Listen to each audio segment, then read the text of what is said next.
What if I told you Atlantis was real, but it wasn't a super advanced civilization with alien or modern technology, but first prehistoric culture lost in history? What if I told you Atlantis was an island in Atlantic Ocean, but city in Sahara? Ahoy, my fellow explorers. This is your Captain Michael Merulla speaking. Welcome back and join me today on a sail to the unknown world of Ida, and let's together reveal myths behind legendary Atlantis.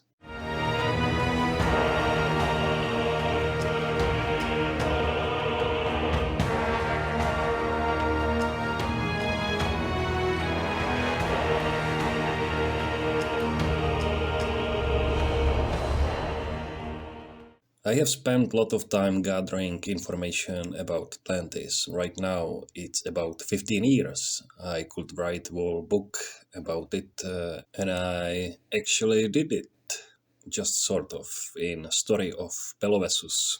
Plato left us perfect description and, among other things, described the Atlantean army. Each region led a war chariot, two heavy soldiers, a man with small shield, and two horses, light skirmishers with javelins and slings, and irregular auxiliary from mountains. All these years I have struggled with designing of Atlantean Asian warriors. There was three ways how to do it. First, design them accordingly to history, which would be Stone Age on Bronze Age period. Second, go the way of full fantasy and use creativity freedom for more interesting character design. Third, portray them as soldiers who lived at the time of Plato from Greek perspective. Pelovesus is part of my fictional history, 1000 years before Godfrey's rebellion, so I goes in fourth way. Little bit fantasy with some influence from real history, ancient times, and logically keeping it in unknown world. I did struggle with how to portray Atlanteans in my book. I have already mentioned design how Plato's Atlantis inspired me, and I am trying to combine real history with more fantasy look. I believe it's good to use some sea ornaments and seashells for Atlantean army and weapon, as they supposed to live on island. And with recent news, real Atlantis was built on a place called Richat or Richat structure, or so-called Eye of Sara. If you read Timaeus and Critias dialogue written by Plato, which is our only source of Atlantis, which we left us, you know his description of Atlantis surroundings and nature perfectly corresponding with Eye of Sahara. Some 12,000 years ago or 9 years ago, what Plato describes, Sahara used to be very green and not a desert. Greek historian Herodotus also describes how south of Libya was flourishing zone of wild animals. I could do entire episode about real Atlantis if you wish, but I will try to focus on fantasy Atlantis in my unknown world, yet inspired by real history. During writing and designing, I was naturally fighting between real history and fantasy, because Belvesu's story used to be set in ancient Libya and Atlantis, and I was always trying to write the story as real as possible, with some twists such as sea people migration were Atlanteans. But that story is more 10 years old, so naturally it evolved in something little bit different. Last year I finally tried to design my Atlanteans for unknown world. Whatever I did, it was not just as I wanted. This time I am talking about regular Atlantean infantry. I just can't design the right shield for them. Although I am happy with a guy on the left, Coastal Rider. It was my original design from 10 years ago. Shield and helmet was based and inspired by seashells. Heavy cavalry with cloak pinned to right arm, which ancient Libyans used to wear like this, with more noble helmet, was okay, but middle one there is something off. Few people wrote me on Instagram how I should make them, more like Roman Republic legionary or Greek hoplites. On the paper, it sounds good as space inspiration. I tried this variation on my Twitch streams, but it wasn't look right. Maybe just my drawing skills can't make it good. At that point, believe or not, this was closest to Plato's description I have ever done so far. After that, I spent some time developing other nations from unknown world, so I did around 100 character designs and returned with this quick new sketch for Pelvesus story. That morning, I got idea for ending of Pelvesus where Castor of Argos accepting surrender from Atlanteans after they defeat in final coastal battle. Castor is thinking about their fate. Did he order to slaughter them all, make them slaves, or release Atlanteans free to find their new home? So my new Atlanteans warriors start to flesh out. During that illustration, I realized that there is strength in simplicity and return to very first idea. When I wrote Pelvesus story set in Atlantis 10 years ago, I tried to concentrate the story so that it was at last somehow historically accurate. At that time, Atlanteans were sea people that invaded ancient Egypt. That's why I start exploring frescoes from Egypt temples, like for example in Medinet Habu, where is painting how Ramses III defeats the sea people into battles. The frescoes depict warriors like Shardans from Sardinia and Libyans from North Africa, plus other Asian nations in both land.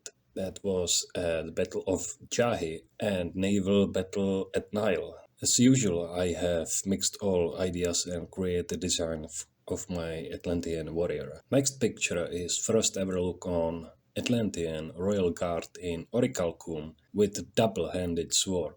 These men were temple guards of Atlantean god Ceanus, equivalent to Greek Poseidon or Roman Neptune. Plato in Story About Atlantis and a few other Asian authors mention mysterious metal called orichalcum, which can be translated as mountain copper, oros, calcos.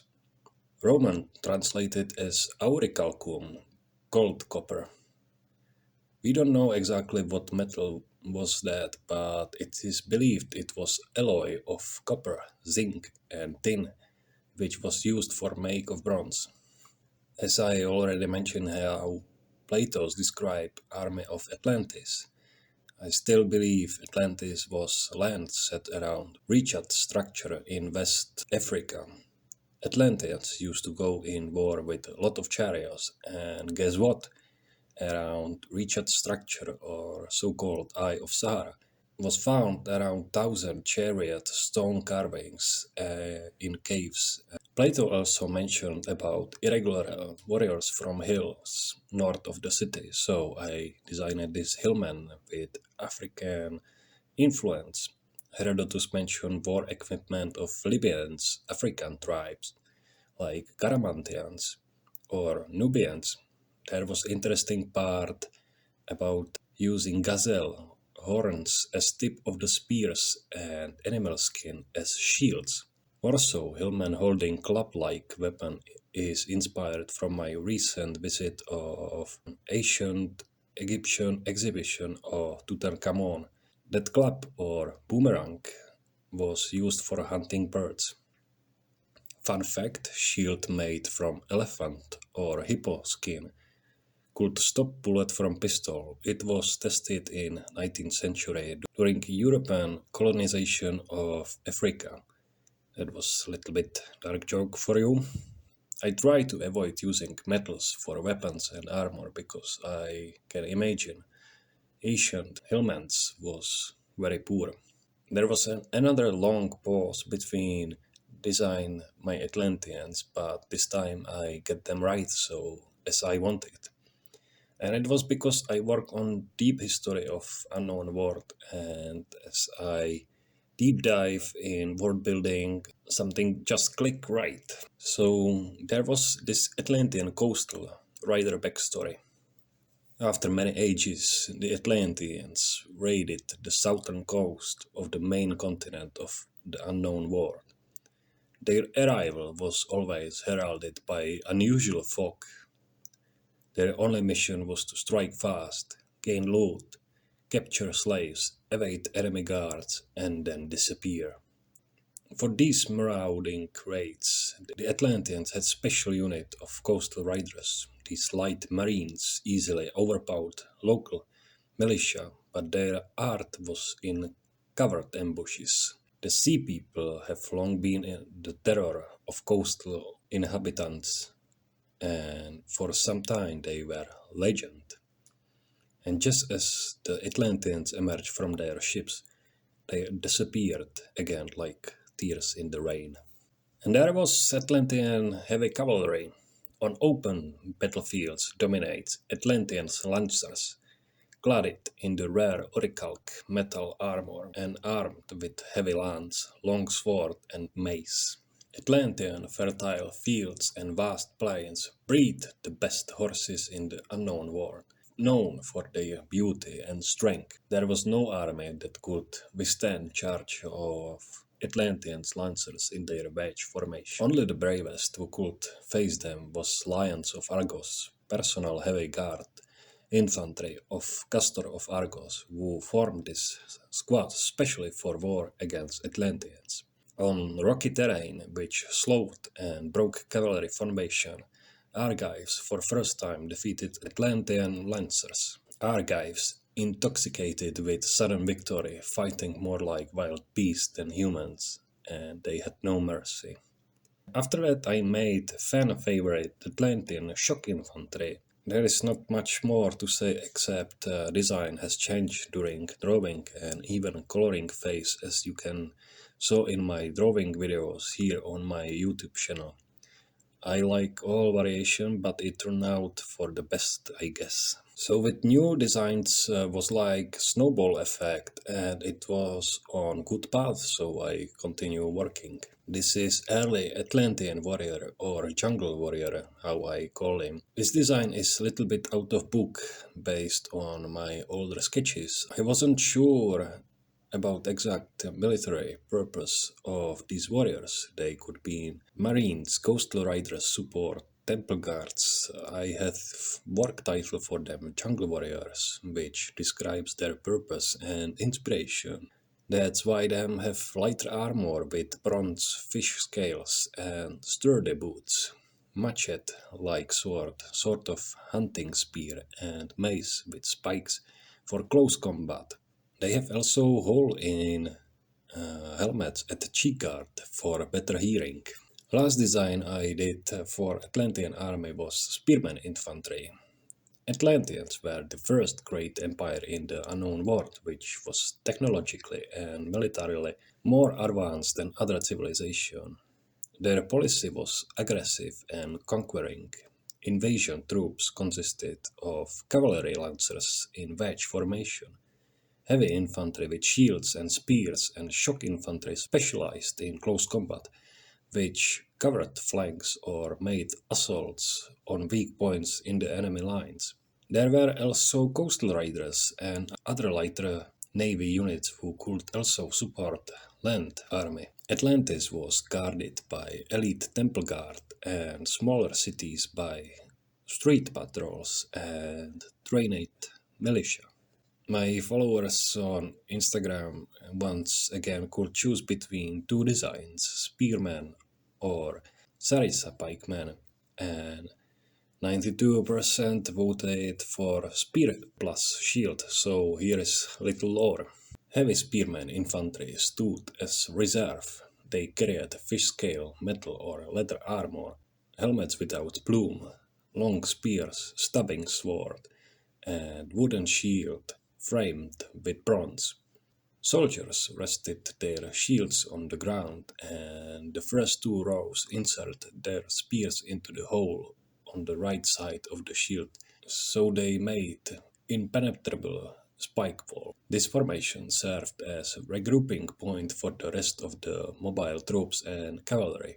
Spearmen advance into the heat of battle only when necessary. So that's it so far for my Atlanteans in Unknown World. I did cover a lot of my inspiration and how it evolved since beginning.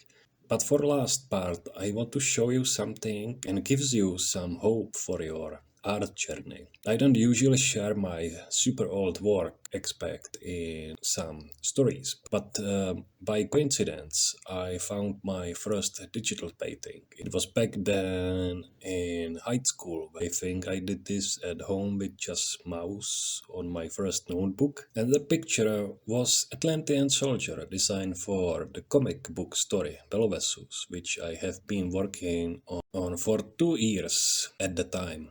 I found about 30 or 40 comic book pages done traditionally in ink. When I look back at it, I have to laugh, more like cringe, and that is always good sign that we as artist and person has matured. Back then, the story was half historical fiction, but I could never find balance between real history and the story I wanted to tell. Prologue started in Egypt and Libya, then the plot moved to Atlantis, and it all culminated in the battle with sea nations and the destruction of Ireland. Then it was mix of heroic adventure and heavily based on a story by Plato, who had information about Atlantis from Solon, who got it from Egyptian priest Sonchis of Sais, which is true story how we know about Atlantis. Something of the story and ideas has survived it to this day. And I am glad that after 12 years I can finally present story of Belvessus in my unknown world. So never give up on what you love. Try to work on your projects just step by step. Improve every time, just a little bit. Don't get frustrated and you will make what you ever want. Your imagination is most powerful tool and that's all you need. With few blank papers and pencil for writing or drawing. So that's it for today's episode. I wrote this script at 2 a.m. because I cannot sleep. I was just so excited just thinking about it. So give me for exchange few likes. It's one click for you, but it helps much. And of course, comment how do you like it, if it was helpful and inspiring for you, and let me know your thoughts about Atlantis. Was it real? Was it possible? Or is just legend or myth? Also, big shout out for my new patrons, Jer and Kim. You are the best. With that being said, I love you all and see you next time.